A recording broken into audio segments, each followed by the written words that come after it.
আমার প্রধানতম কর্তব্য মনে করিব। নিজস্ব ব্যক্তিত্ব ব্যক্তিগত স্বার্থ সুবিধা অপেক্ষা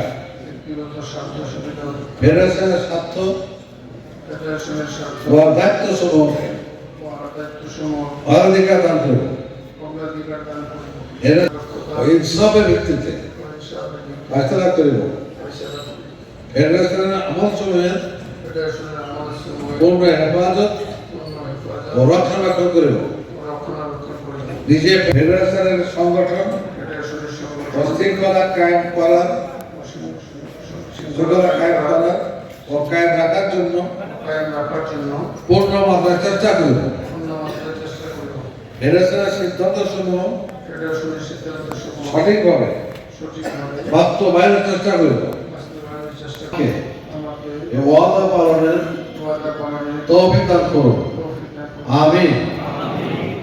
এখন আমি পিতা যাহাকে বাংলাদেশ শ্রমিক কল্যাণ ফেডারেশনের ঠাকুরগাঁও জেলার সহসভাপতি নির্বাচিত করা হইয়াছে, আল্লাহর আনুগত্য ও আদেশ পালনকে সব কিছুর উপর অগ্রাধিকার দিব ও সর্বাধিক গুরুত্বপূর্ণ মনে করিব। বাংলাদেশ শ্রমিক কল্যাণ ফেডারেশনের উদ্দেশ্য লক্ষ্য হাসিলের জন্য জান প্রাণ দিয়া কাজ করাকে আমার প্রধানতম কর্তব্য মনে করিব। স্বার্থ সুবিধা অপেক্ষা ফেডারেশনের স্বার্থ ও উহার দায়িত্ব সমূহকে অগ্রাধিকার দান করিব, নিজে ফেডারেশনের সংগঠন শৃঙ্খলা কায়েম করার ও কায়েম রাখার জন্য পূর্ণ মাত্রায় চেষ্টা করিব। ফেডারেশনের সিদ্ধান্ত সমূহ সঠিকভাবে বাস্তবায়নের চেষ্টা করিব। সদস্য আনিসুর রহমান।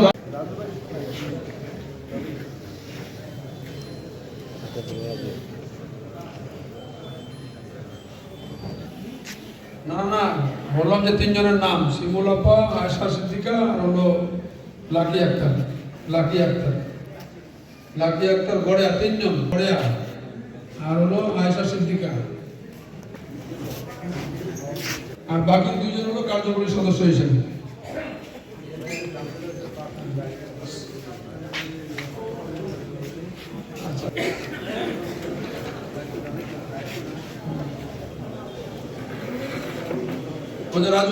ও ব্যক্তিগত স্বার্থ সুবিধা অপেক্ষা করিব। কার্যকরী পরিষদের সভা সমূহ হইতে সরে ওজোর ছাড়া কখনো অনুপস্থিত থাকিব না।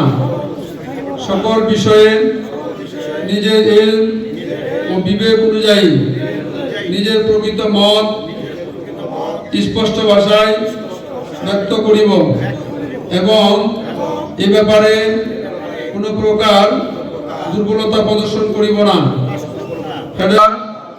চেষ্টা করিব ফেডারেশনের সিদ্ধান্ত সমূহ সঠিকভাবে বাস্তবায়নের চেষ্টা করিব। আল্লাহ তৌফিক দান করুন। আমিন।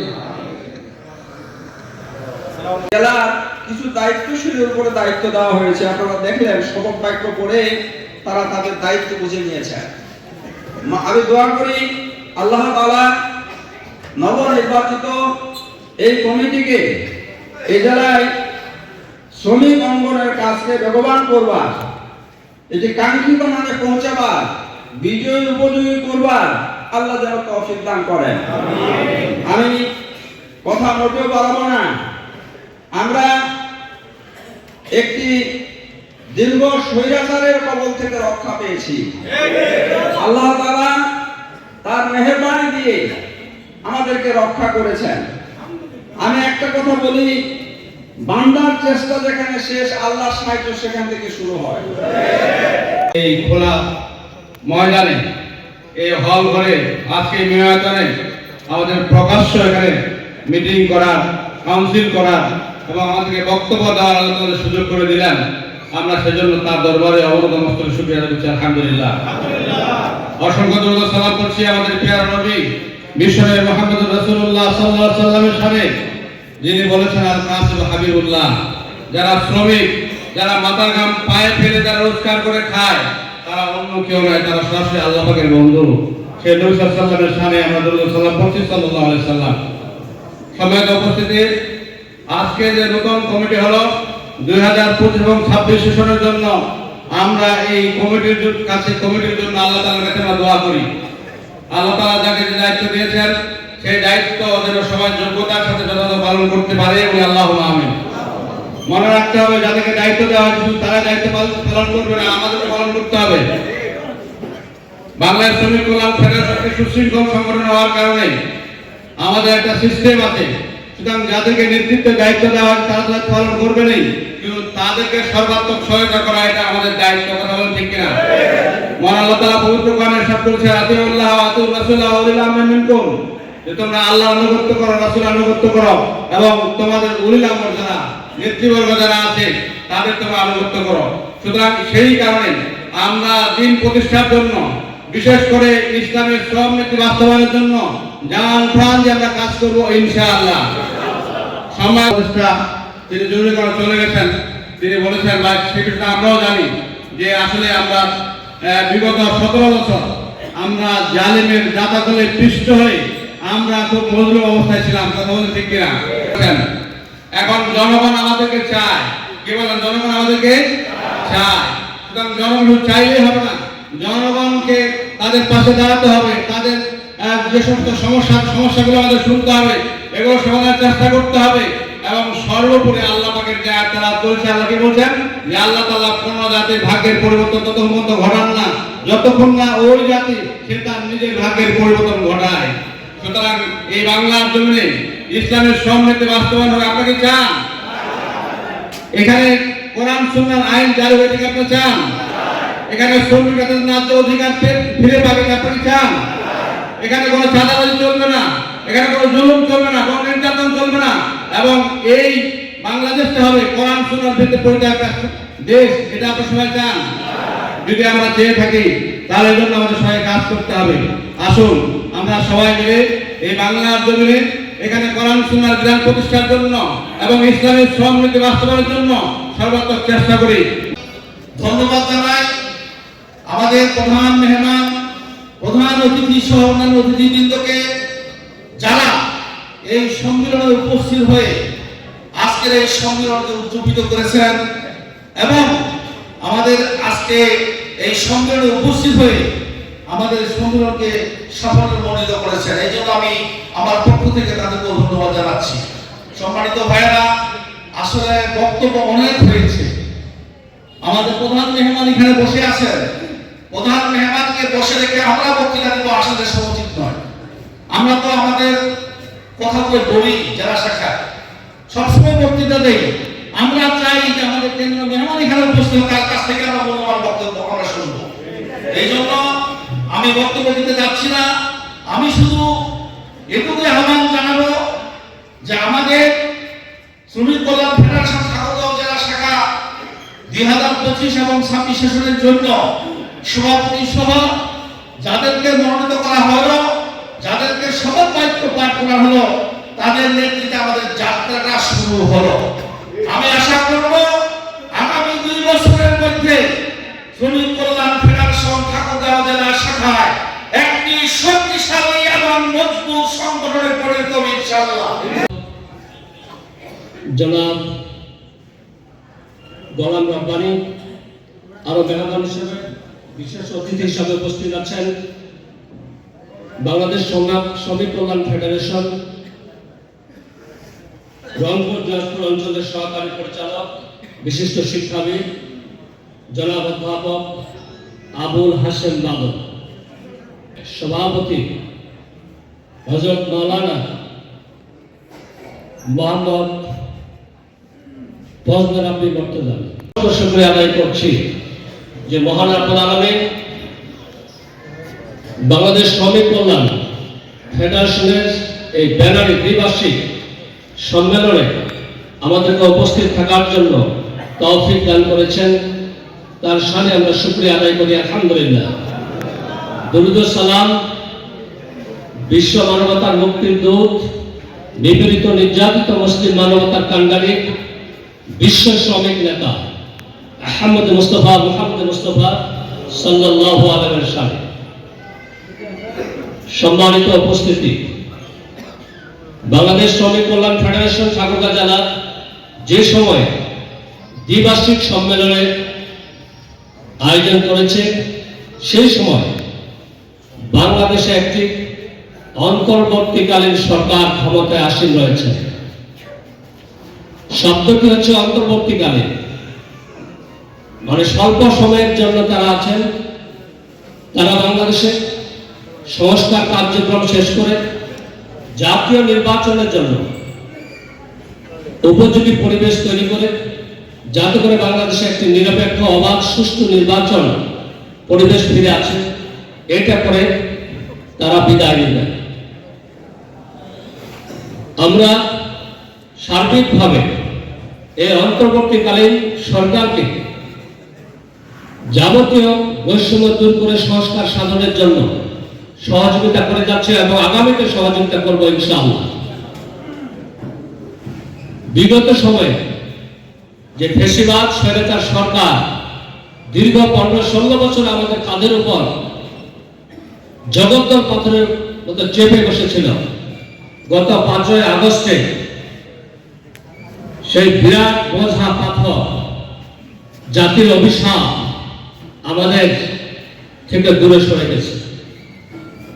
বাংলাদেশে এখন একটি অবাধ সুন্দর সুষ্ঠু পরিবেশ বিরাজ করছে। আমরা বিগত সময়ে আমরা আমাদের কথাগুলো স্বাধীন মুক্ত পরিবেশে বলতে পারিনি। কোনো কথা বলার স্বাধীনতা ছিল না। সংবিধানের দোহাই দিয়ে তারা সকল বাক স্বাধীনতা রুদ্ধ করেছিল। মানুষ তার ন্যূনতম স্বাধীনতা ফিরে পায়নি। ছাত্র জনতা গণবিপ্লবে শুধু ছাত্র জনতা এখানে শরীক ছিল না, বাংলাদেশের শ্রমিক কল্যাণ ফেডারেশনের শ্রমিক ভাইরাও ছাত্র জনতার পাশাপাশি কাঁধে কাঁধ মিলিয়ে এই ছাত্র জনতার গণ আন্দোলনকে সফল করেছে। আর এই সফলতা নস্যাৎ করে দেওয়ার জন্য বাংলাদেশের সুগভীর চক্রান্ত এবং ষড়যন্ত্র চলছে। এই ষড়যন্ত্র অব্যাহত থাকবে। পরাজিত ফ্যাসিবাদ স্বৈরাচার সরকার কখনো বসে থাকে না, বিভিন্ন উপায়ে বিভিন্ন রূপ ধারণ করে তারা অপপ্রয়াস চালাবে। বাংলাদেশের মধ্যে যত প্রকারের ষড়যন্ত্র হবে, এই ষড়যন্ত্রগুলোকে নস্যাৎ করে দেওয়ার জন্য বাংলাদেশের শ্রমিক কল্যাণ ফেডারেশনের প্রত্যেকটি ভাই সৈনিক হিসাবে কাজ করবে আগামীতে ইনশাআল্লাহ। আমি আপনাদেরকে বলতে চাই, বাংলাদেশ শ্রমিক কল্যাণ ফেডারেশন এই জমিনে আল্লাহর আইন এবং ইসলামী সমনীতি কায়েম করতে চায়। ইসলামী সমনীতি কায়েম করতে হলে বাংলাদেশে একটা ইসলামী সরকার প্রতিষ্ঠিত থাকতে হবে।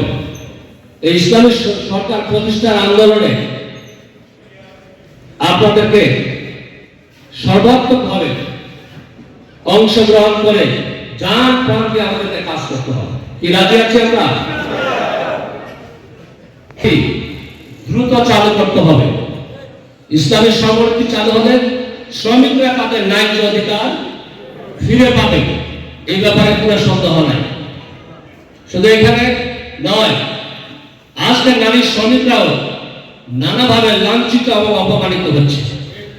এজন্য নারী শ্রমিকদেরও স্বতন্ত্র কর্মসংস্থানের ব্যবস্থা রেখে নারীদের যথাযথ সম্মানের স্থান রেখে তাদেরকে কাজ করার পরিবেশ এবং সুযোগ সৃষ্টি করে দিতে হবে। একেবারে এমন অবস্থা রাখতে হবে যাতে সাধারণ মানুষ থেকে সাধারণ শ্রমিক ক্রয় ক্ষমতার মধ্যে থাকে, এটা নিশ্চিত করতে হবে। এর পাশাপাশি শ্রমিকদের যত রকমের অধিকার আছে এই অধিকারগুলো নিশ্চিত করতে হবে। এই দেশে যদি হয় নস্যাৎ না হয় এই ব্যাপারে সতর্ক থাকতে হবে।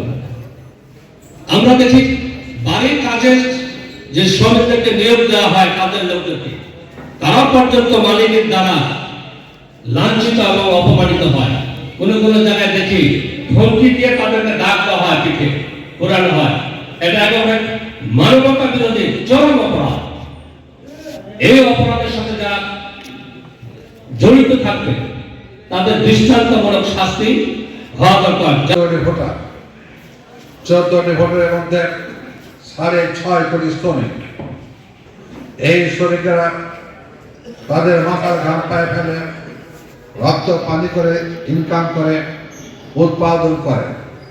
সেই শ্রমিকের ঘাড়ে চড়ে ক্ষমতা যায়, মন্ত্রী হয়, মিনিস্টার হয়, কিন্তু শ্রমিকদের ভাগ্যের কোনো পরিবর্তন হয়নি ও আজও হয়। আজকে যে শ্রমিকেরা উৎপাদন করে সেই শ্রমিকের ছেলে মেয়েরা ভালো খেতে পায় না, সেই শ্রমিকের ছেলে মেয়েরা ভালো পড়তে পায় না, ভালো স্কুলে পড়তে পারে না, সেই শ্রমিক স্ত্রীরা ভালো খেতে পায় না, কাপড় পড়তে পারে না। অথচ সেই শ্রমিকরাই হচ্ছে দেশের সম্পদ, দেশের জাতীয় সম্পদ, তারাই বীর আমাদের কাছে। এই শ্রমিকদের নিয়ে আমরা আজকে আন্দোলন করছি। সংগ্রামী সাথী বন্ধুগণ, আপনারা জানেন সমাজতন্ত্র দিয়ে, পুঁজিবাদ দিয়ে, ধর্মনিরপেক্ষতাবাদ দিয়ে কোনদিন মানুষের কল্যাণ হয়নি, শ্রমিকদের কল্যাণ হওয়ার কোন সম্ভাবনাই নেই। অতীত প্রমাণ হয়েছে। আপনারা জানেন স্লোগান দেয় সমর্থক লোকেরা স্লোগান দেয় লাঙ্গল যার জমি তার। ভাতের মনে হয় একটা লাঙ্গল কিনতে পারলেই আমি জমি পেয়ে যাবো। স্লোগান দেয় জাল যার জলা তার। ভাতের যেমন জাল কিনতে পারলে ফসলের জাল কিনতে না যদি জলা পেয়ে যাবে। এত মিথ্যা স্লোগান দিয়ে জনগণকে, শ্রমিকদেরকে বিভ্রান্ত করার চেষ্টা করে। সংগ্রামী সাথী বন্ধুগণ, আমি বিশ্বাস করি, আমি দৃঢ় বিশ্বাস করি ইসলামিক শ্রমনীতি মাত্র শ্রমিকদের ভাগ্যের পরিবর্তন করতে পারে, আর কোনো কিছু মাধ্যমে সম্ভব নয়। সুতরাং ইসলামিক শ্রমনীতি চালু করে বাংলাদেশের শ্রমিকদের মুখে আমরা হাসি পড়তে চাই। যে নির্বাচন হবে, সে নির্বাচনের প্রমাণ হবে ইসলামিক শ্রমনীতি চালু হবে না আবার সেই সমর্থনের পচা নীতি চালু থাকবে। আমরা মনে করি বাংলাদেশে ইসলামিক শ্রমনীতি চালু করার জন্য আমরা কিছু ভাইকে সামনের দিকে দেব ইনশাআল্লাহ। এবং আমি এটাও স্পষ্ট করতে চাই আপনাদের কাছে, এই ঠাকুরগাঁও জেলায় আমরা 3টা ভাইকে পেশ করতে চাই যারা ইসলামিক শ্রমিকদের পক্ষে কাজ করবে, শ্রমিক অধিকার ফিরে দিবে, শ্রমিক মুখে হাতে পড়াবে তারা। এই 3জন ভাইয়ের একজন হচ্ছে আজকে যিনি উপদেষ্টা বসে আছেন এখানে জনাব বেলাউদ্দিন প্রধান, যিনি বক্তব্যে চলে গেছেন জনাব আব্দুল হাকিম সাহেব। আর একজন নেতা যিনি হচ্ছে অত্যন্ত কষ্টদায়ক জীবনে অনেক কষ্ট করেছে, অনেক পুলিশের নিজেদের সম্মান হয়েছে, ছোট বয়সে অনেক কষ্ট করেছেন, সে দেলোয়ার। এই তিনজনকে আমরা ঠাকুরগাঁও জেলার শ্রমজীবী মানুষের মুক্তির জন্য, ফাঁসি পড়াবার জন্য, অধিকার ফিরে দেওয়ার জন্য আগামী সংসদ নির্বাচনে পেশ করতে চাই। জানতে চাই আপনাদের কাছে এই 3জন ভাইয়ের জন্য এখন থেকে আপনারা জীবন দিয়ে কাজ করতে রাজি আছেন কি না?